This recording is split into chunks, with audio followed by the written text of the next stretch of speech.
नमस्कार मित्रों, कथानिधि चैनल पर आपका बहुत बहुत स्वागत है।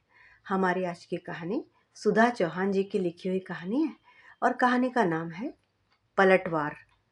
कहानी अच्छी लगे तो एक लाइक ज़रूर कीजिएगा और कहानी के बारे में अपनी राय लिखना मत भूलिएगा। तो चलिए कहानी शुरू करते हैं।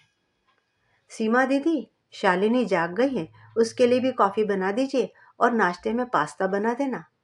किचन में अपनी बेटी का टिफिन तैयार कर रही सीमा से उसके भाई निखिल ने आकर कहा तो पहले उसने आंख बंद की और लौट कर जाते अपने भाई से कहा, जब जाग ही गई है तो खुद ही बना ले आकर, मेरे पास वैसे ही बहुत काम है।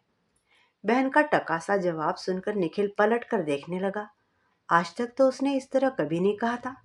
तभी वहां शालिनी आ गई और बोली, अब इतना काम भी नहीं करोगी तो क्या बैठे बैठे ही खाओगी?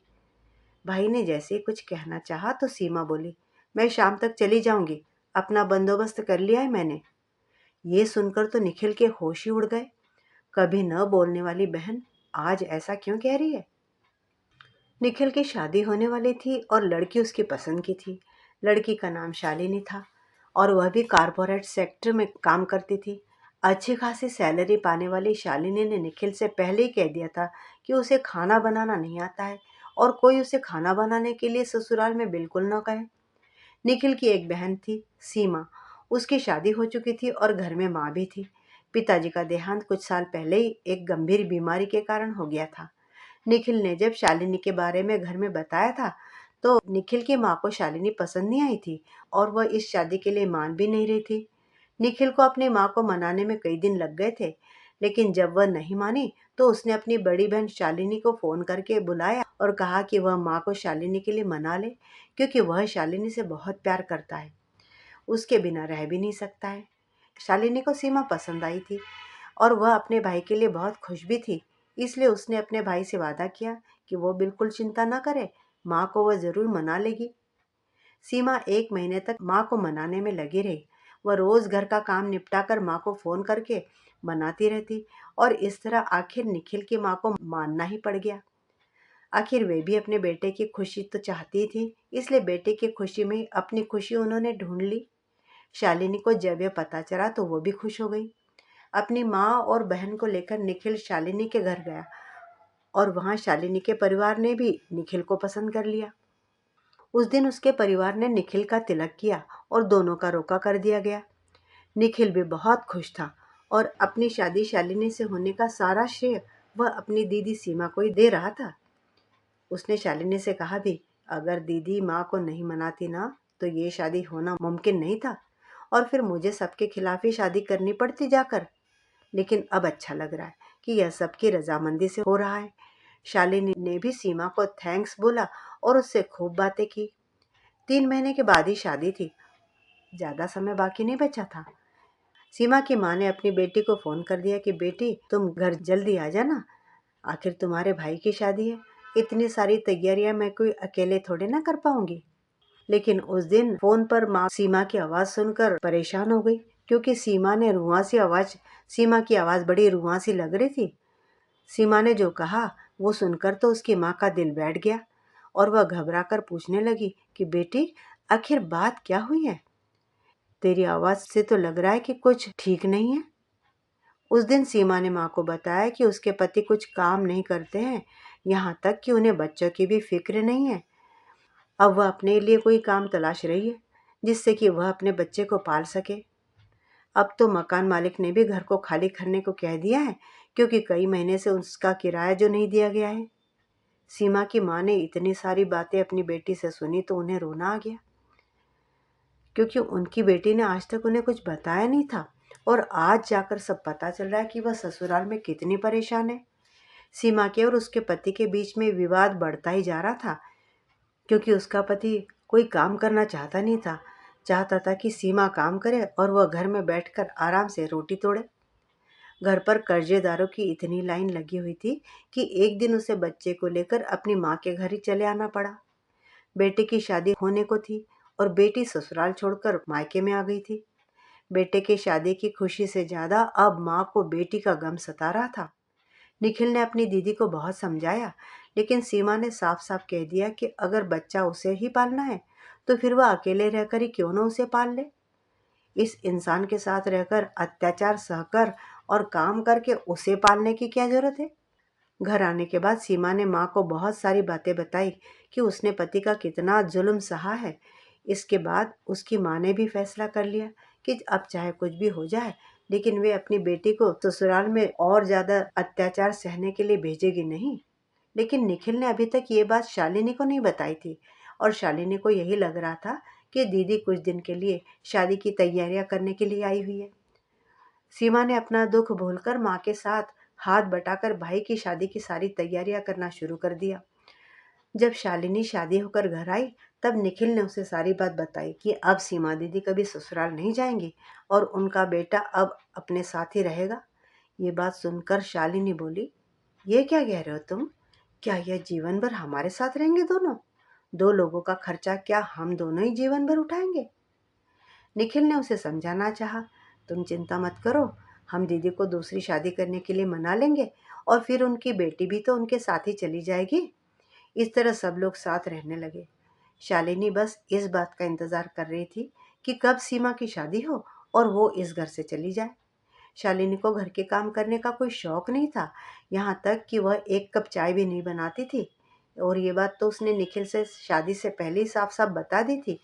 और फिर आगे शादी के बाद तो उसने ये भी कह दिया कि अगर दीदी को यहीं रहना है तो घर संभालना होगा। इसी बीच कहीं से एक रिश्ता आया। वह लड़का एक तलाकशुदा लड़का था और दूसरी शादी करना चाहता था। सीमा की माँ ने इस रिश्ते के लिए सीमा को मनाने की बहुत कोशिश की, लेकिन अपनी बेटी के खाते सीमा ने शादी करने से साफ इनकार कर दिया। बोली, मेरे भाई भाभी इतने अच्छे हैं तो मुझे इनका ख्याल रखकर ही इतना अच्छा लग रहा है। भाभी जॉब करती है तो घर का ख्याल रखने वाला भी तो कोई है नहीं। ऐसे में अगर मैं घर का ख्याल रख लूँगी तो किसी को क्या दिक्कत है।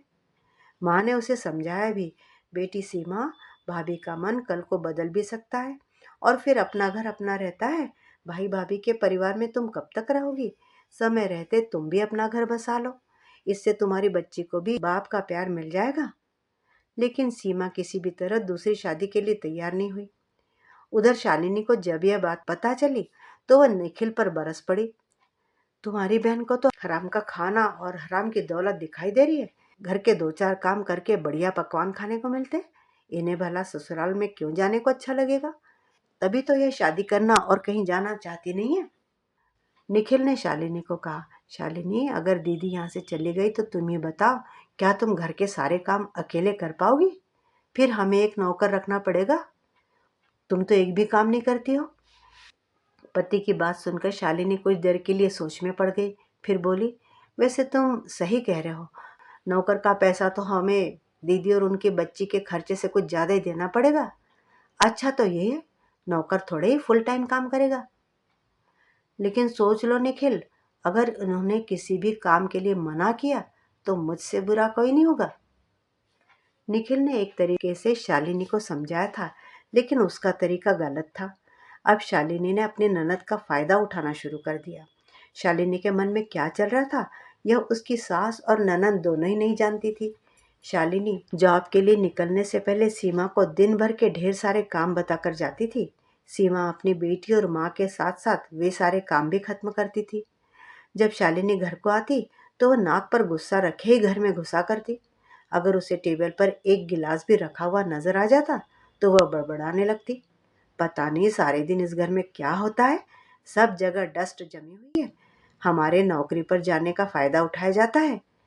ये सुनकर बेचारी सास तुरंत ही सफाई करने चल देती थी कि कहीं बहू उनकी बेटी को कुछ कह ना दे। धीरे धीरे शालिनी का रवैया सख्ती में और बेरुखी में बदलता गया। उसका बर्ताव दिनों दिन बिगड़ता ही जा रहा था। एक तरफ वह अपनी ननद की लड़की के स्कूल का खर्चा भी उठाती थी और दूसरी तरफ वह जी भरकर सीमा से काम भी करवाती थी। एक कमी भी रह जाती तो शालिनी सुनाने से चूकती नहीं थी। सीधी सादी सीमा यही सोचती थी कि भाभी मुझ पर और मेरी बेटी पर जब इतना खर्चा करती है तो उनका तो हक बनता है और वह मुझे कुछ कह भी सकती है। एक बार सीमा की तबीयत बहुत खराब हो गई और वह सवेरे का सबका नाश्ता बनाने के लिए उठ नहीं पाई। शालिनी और निखिल अपने कमरे में सो ही रहे थे। जब वह सोकर उठी तो उसने देखा कि किचन तो अभी ठंडा पड़ा है, क्योंकि उसे सुबह के समय सीमा ही किचन में काम करती दिखाई देती थी। उसने कमरे में आकर देखा तो सीमा और उसकी माँ को सोते हुए पाया। उसने कमरे में आकर जोर जोर से बड़बड़ाना शुरू कर दिया। इस घर में सोने और उठने का कोई टाइम ही नहीं है क्या? इस घर में काम करने वाले हम दो पति पत्नी ही रह गए हैं, बाकी सब लोग पड़े पड़े सोते रहते और आराम करते। अगर ऐसा ही है तो फिर यहाँ रहने की जरूरत क्या है? शालिनी की गुस्से भरी आवाज से माँ बेटी दोनों ही अचकचाकर उठ बैठी। आज सीमा की बेटी भी स्कूल नहीं जा पाई थी क्योंकि सीमा उठी नहीं थी और उसे तैयार नहीं कर पाई थी। सीमा ने गर्दन घुमाकर घड़ी में टाइम देखा तो 8 बज रहे थे। उसने शालिनी से कहा, भाभी आज मेरी तबीयत ठीक नहीं है, इसी कारण मैं उठ नहीं पाई। सीमा की बात सुनकर शालिनी का पारा हाई हो गया। बोली, अगर आपकी तरह मैं भी बुखार का बहाना बनाकर पड़ जाऊंगी तो मुझे कोई घर बैठने की तनख्वाह नहीं देगा। आपका क्या है, आप तो घर में रहती हो, आपको काम भी क्या है, थोड़ा सफाई और खाना बनाना ही तो पड़ता है। उसमें भी अगर आप बीमार पड़ जाती हैं तो फिर कहा ही क्या जा सकता है। अब क्या आपसे इतना भी नहीं होता? सुबह सुबह भाभी के इतने ताने सुनकर सीमा का दिल रो उठा। उसके उठने से पहले ही उसकी माँ उठकर किचन में चली गई थी और बहू और बेटे के लिए टिफिन का खाना तैयार करने को लग गई। सीमा ने पीछे से आकर अपनी माँ का हाथ पकड़ लिया। मम्मी, मुझे भाभी की बातों पर कभी गुस्सा नहीं है, लेकिन आज पहली बार मुझे बहुत बुरा लग रहा है क्योंकि मेरी तबीयत खराब है और उन्हें मेरी तबीयत की ज़रा भी फिक्र नहीं। उन्होंने मेरी तबीयत तक पूछी नहीं और ना ही मुझे डॉक्टर के पास जाने के लिए कहा। आप खाना बनाने लगी तब भी उन्होंने ये नहीं कहा कि मम्मी आप क्यों बना रही हो। मम्मी, रिश्ते कभी भी एक तरफ से नहीं निभाए जा सकते हैं और ऐसा लगता है कि रिश्ते तो हम ही निभा रहे हैं, इन्हें तो हमारी कोई ज़रूरत है नहीं। माँ को भी सीमा के बातें सुनकर उनकी सच्चाई जान पड़ी और वे बहुत दुखी हो गई। मैं अपनी बेटी का दुख समझ सकती हूँ, लेकिन बहू को कुछ कह भी नहीं सकती। सीमा ने अपनी माँ को भेज दिया बाहर और किचन संभालने लगी। तबीयत खराब होने के कारण उसे चक्कर से आ रहे थे, लेकिन वह भाई और भाभी के लिए नाश्ता तैयार करती रही। अब तो उसके साथ रोजाना ऐसा ही हो रहा था। तनाव और चिंता में रहने के कारण अब सीमा की तबीयत आए दिन ही खराब हो जाती। वह अंदरूनी तौर पर बीमार होने लगी। एक बार जब निखिल ने उसे डॉक्टर को दिखाया तो उसकी भाभी बोली, सारा दिन तो घर में पड़ी रहती है, कहीं टहलने भी नहीं जाती, तो फिर बीमार पड़ेंगी नहीं तो क्या होगा। मैंने देखा है निखिल, तुम्हारी बहन कुछ ना कुछ हमेशा खाती ही रहती है। निखिल अपनी पत्नी शालिनी को कुछ कह नहीं पा रहा था, जबकि वह जानता था कि उसकी बहन सच में ही बीमार है और जैसा उसकी पत्नी कह रही थी वैसा वह कुछ करती नहीं थी। उसे समय भी तो कभी मिलता नहीं था कि वह कहीं घर से बाहर घूमने फिरने के लिए निकल जाए, और जैसा वह कहती थी कि ये हमेशा खाती रहती है, उसे मालूम था कि उसकी बहन ऐसी नहीं थी। एक दिन घर में ऐसा सवेरा निकला जिसकी सीमा ने कभी सपने में भी कल्पना नहीं की थी। रोज की तरह सीमा रसोई में नाश्ता तैयार कर रही थी और भाई और भाभी के ले जाने के लिए टिफिन तैयार कर रही थी। शालिनी सोकर उठी और जाकर चुपचाप सोफे पर बैठ गई और अपना मोबाइल खोल के देखने लगी। उसका चेहरा देखकर सीमा को लग रहा था कि उसके मन में जैसे कुछ चल रहा है, क्योंकि उसके चेहरे पर गुस्सा भी साफ नजर आ रहा था। कुछ देर के बाद शालिनी की माँ का फ़ोन आया और वह वीडियो कॉल पर अपनी माँ से बात करने लगी। उसकी माँ ने उससे कहा, अब अगर उसे शादी नहीं करनी है तो तुमने थोड़ी ही उसकी जिम्मेदारी ले रखी है कि तुम जिंदगी भर उसका खर्चा उठाओगे। उससे कहो कि वह अपना बंदोबस्त कर ले। जैसे ही शालिनी की माँ ने ये सब बातें करनी शुरू की तभी शालिनी ने फ़ोन काट दिया, लेकिन तब तक सीमा सुन चुकी थी। सीमा भाई भाभी के तैयार होकर आने का इंतज़ार कर रही थी और चाय पीने बैठ गई। उसकी माँ भी साथ ही बैठी थी कि निखिल के कमरे से दोनों की बहस की आवाज़ें आने लगी। सीमा और उसकी माँ एक दूसरे का चेहरा देखने लगी।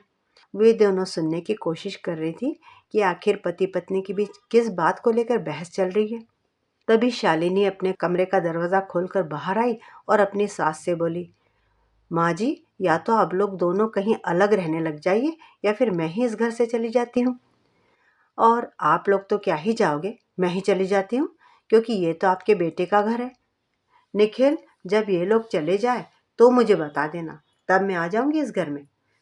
निखिल शालिनी को समझाने की बहुत कोशिश कर रहा था, लेकिन शालिनी थी कि कुछ भी सुनने को तैयार नहीं थी।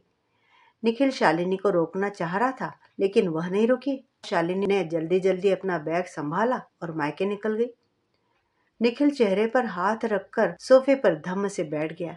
उसने अपनी बहन और माँ से तो कुछ नहीं कहा क्योंकि वो उनकी स्थिति समझता था, लेकिन सीमा सारी बात समझ गई थी।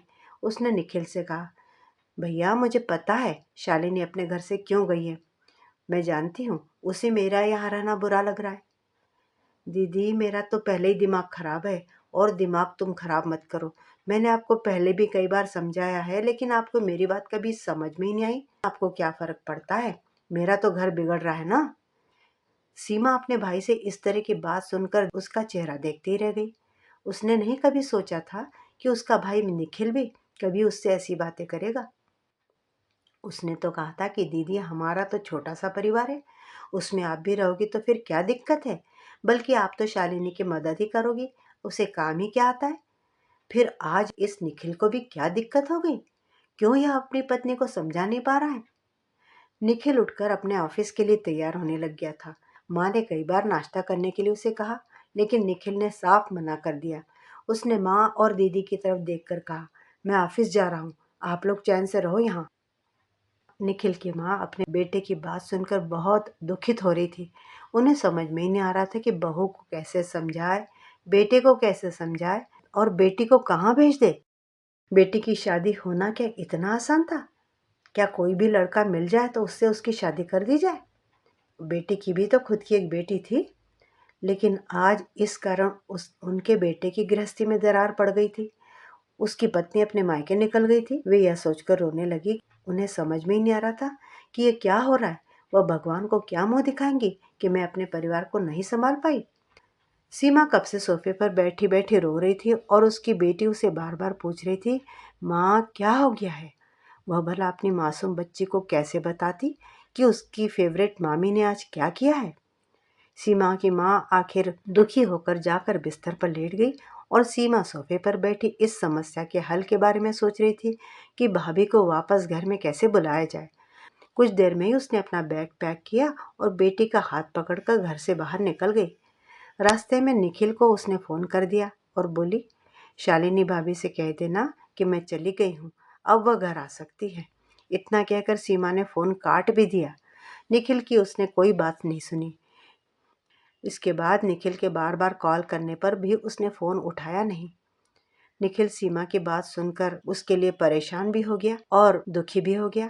उसे बहन की चिंता हो रही थी कि घर छोड़कर आखिर वह कहाँ चली गई होगी और जाएगी तो जाएगी कहाँ, और अब फ़ोन भी नहीं उठा रही थी। सीमा अपनी बेटी को साथ लिए कंधे पर बैग टांगे एक पार्क में बैठी जमीन को ताक रही थी। उसे समझ में नहीं आ रहा था कि वो जाए तो कहाँ जाए।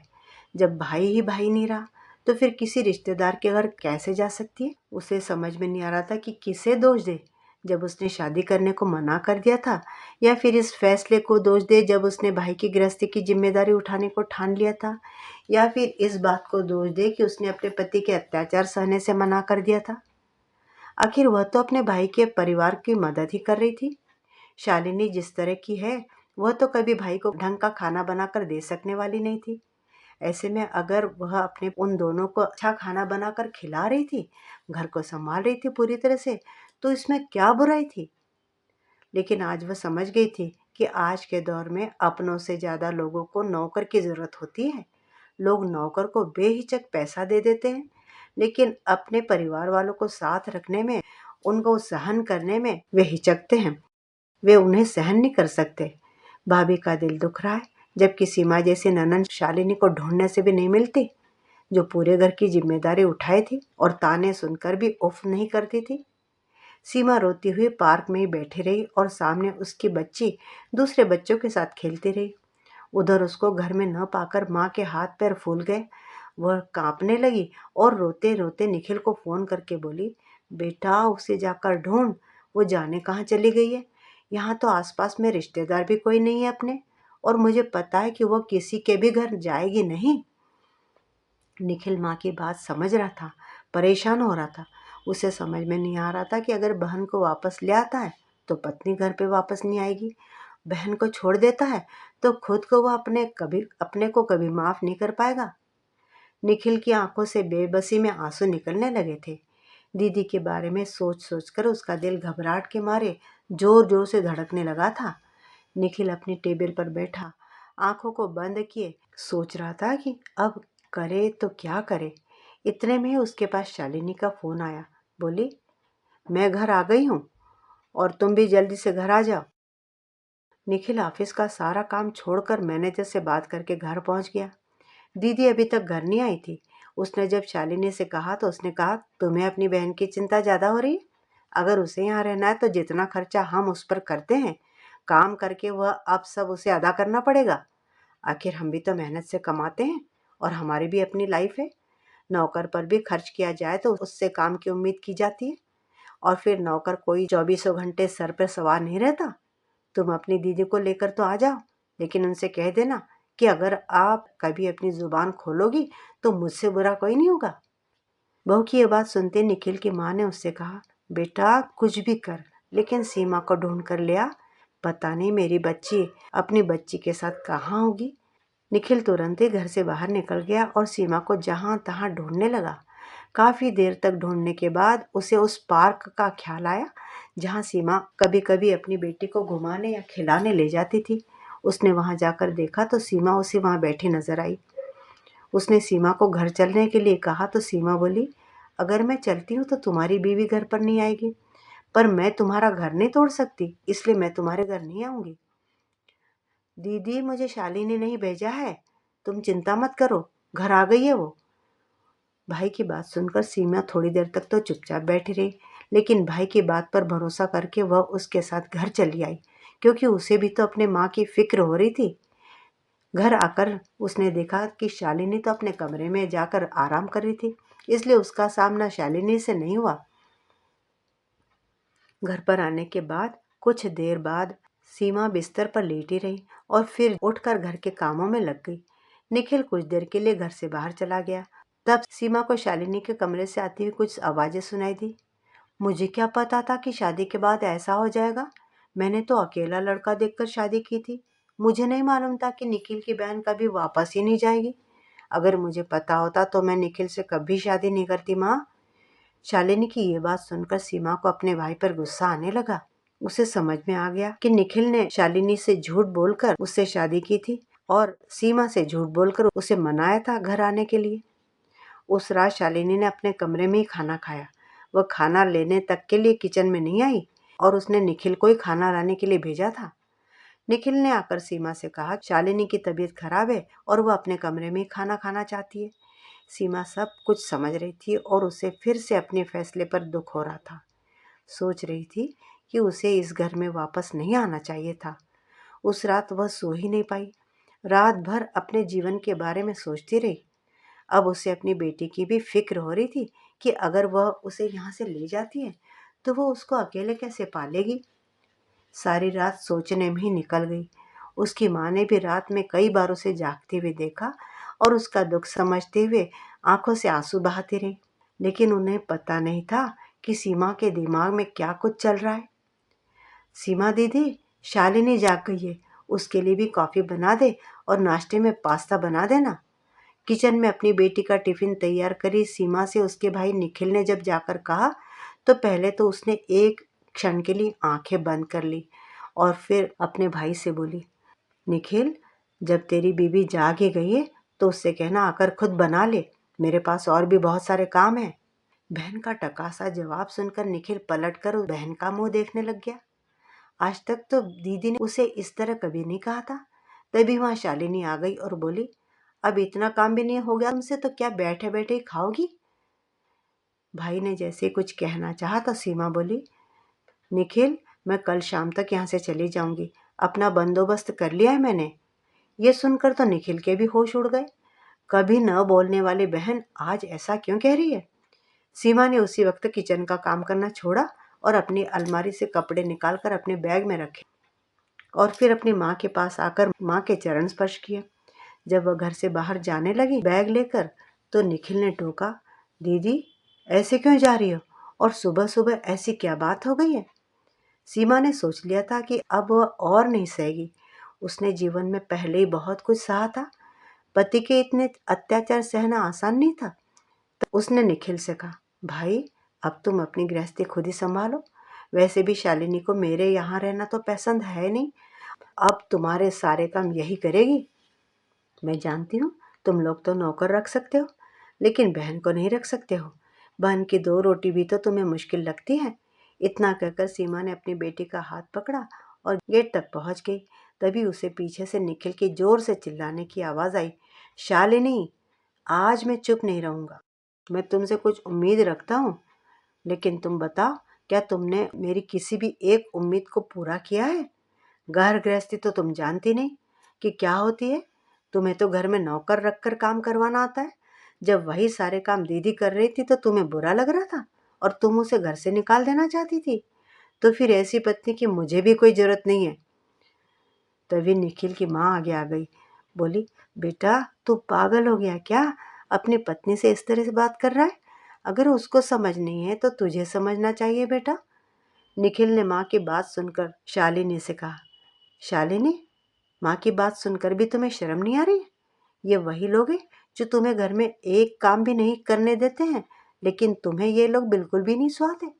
तुम्हें तो शादी के लिए इकलौता लड़का चाहिए था, लेकिन उससे जुड़ा रिश्ता एक भी नहीं चाहिए था। मुझे तो ये बात कुछ दिनों के बाद ही समझ में आ गई थी, लेकिन मैं आज चुप नहीं रहूँगा, क्योंकि तुमने तो किसी भी रिश्ते की कदर नहीं की है। अगर तुम्हें शादी के लिए सिर्फ एक लड़का चाहिए था तो कोई अनाथ लड़का ढूंढ लेती। यहाँ रहने की ज़रूरत नहीं है। जाओ, जाकर अपने मनपसंद लड़का ढूंढ लो। मेरी माँ और दीदी जैसे रिश्ते मुझे कभी भी मिलेंगे नहीं, जो तुम्हें आज अपनी सर आंखों पर बिठा कर रखते हैं। आज तक निखिल ने शालिनी से ऐसी बातें कभी कही नहीं थी। सच तो यही था कि आज निखिल ने शालिनी को आईना दिखा दिया था, जिसकी जरूरत बहुत पहले थी। निखिल की ऐसी कड़ी बातें सुनकर शालिनी को एक झटका सा लगा। उसे एहसास हुआ कि निखिल ने उसे घर से निकल जाने के लिए कह दिया था। अब यह उसकी मर्जी नहीं थी। जब वह घर से अपनी बैग उठाकर मायके चल पड़ी थी, आज तो निखिल ने उसे घर से बाहर जाने को कहा था। अब उसकी आंखें डबडबा गई। सुनो शालिनी, तुम जाकर अपने मायके में रहो। देखना, तुम्हारी भाभी भी कभी न कभी तो तुम्हारे साथ ऐसा ही व्यवहार करेगी, जब उसे मालूम पड़ेगा कि तुम उसकी वहीं जाकर रहने का मन बना चुकी हो। फिर मेरी दीदी तो पूरा घर संभालती थी, तुम्हें तो एक भी काम नहीं आता। तुम्हें क्या वो 2 दिन भी रखेगी अपने घर में? अब जाकर शालिनी के दिमाग में सारी बात समझ में आ रही थी कि उसकी ननद पर उसकी बातों का क्या असर होता होगा, क्या बीतती होगी जब वो ननद को ताने मारती थी। अब इंतजार किस बात का है, निकलो यहाँ से। निखिल की यह आवाज़ सुनकर शालिनी के हाथ पैर कांपने लगे। उसे मालूम था कि वह अपने मायके जाकर रह नहीं सकती थी। उसके मायके में तो उसकी भाभी उसके माँ बाप की ही कदर नहीं करती थी। शालिनी ने निखिल से रोते हुए कहा, निखिल, प्लीज़ मुझे जाने को मत कहो। मुझे जाने को क्यों बोल रहे हो? क्योंकि तुमने मेरी बहन को घर से निकालना चाहा। मेरी दीदी है वह, और उसका भी इस घर पर उतना ही हक है जितना इस घर पर मेरा हक है। वह जिस हालात से गुजर रही है उसकी उसे तुम समझो। मेरा फर्ज बनता है कि मैं इस स्थिति में उसका साथ दूं। शालिनी से अब कुछ कहते ही नहीं बन रहा था और उसे अपनी भूल का भी एहसास हो रहा था। आखिर वह दौड़ती हुई सीमा के पास गई और हाथ जोड़कर बोली, दीदी, माफ़ करो मुझे, मुझसे बहुत बड़ी गलती हो गई। मैं आपके दुख को समझ ही नहीं पाई। फिर अपनी सास की तरफ मुड़कर बोली, माँ जी, आप भी मुझे माफ़ कीजिए। मैंने आपके साथ भी काफ़ी नाइंसाफ़ी की है, लेकिन अब आगे ऐसा नहीं होगा। मैं तो समझती थी कि पैसा ही सब कुछ होता है, लेकिन सच तो यही है कि रिश्तों से बढ़कर कुछ नहीं होता है। अगर रिश्ते अच्छे हैं तो सब कुछ अच्छा है। कम पैसे में भी गुजारा हो सकता है, जबकि हम तो दोनों ही अच्छा कमाते हैं। माँ जी और सीमा दीदी, आप लोग तो इतनी खुश नसीब है कि आपको निखिल जैसा बेटा और भाई मिला है, लेकिन मैं इतनी खुश नसीब नहीं हूँ। मेरे मायके में ऐसा नहीं है कुछ भी। मैंने वही देखा और वही किया। प्लीज़ आप मुझे माफ़ कर दीजिए। मैंने बहुत गलतियाँ की हैं, लेकिन अब मैं अपने आप को सुधारने की कोशिश करूँगी और आपसे काम भी सीखूँगी और कभी सारे काम आप पर नहीं डालूँगी। मेरी इतनी गलतियों के बावजूद आपने तो मुझे कभी कड़ा शब्द नहीं कहा है। शालिनी रोते जा रही थी और अपनी सास के पाँव के पास में बैठ गई थी। सीमा को भी रोना आ गया था। वह शालिनी की तरफ भरी हुई आंखों से देख रही थी।